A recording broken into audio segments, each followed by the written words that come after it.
I just unboxed my new Lange hair brush dryer. It's actually both a round roller brush as well as a hair dryer all in one.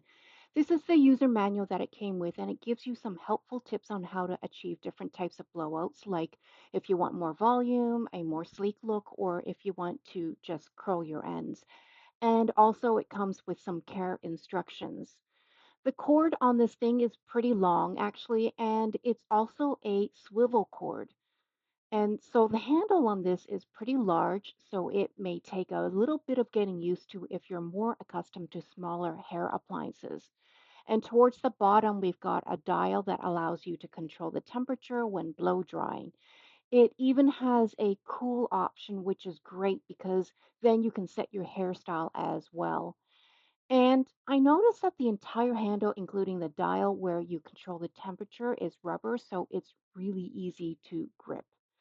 The barrel on this is pretty big, so it's perfect if you have shoulder length hair or longer.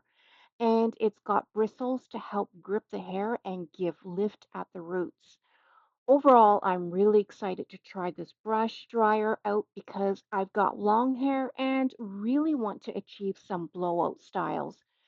And one more thing this came with, when you're done using the brush dryer, you can insert it into this cover to protect the bristles while not in use.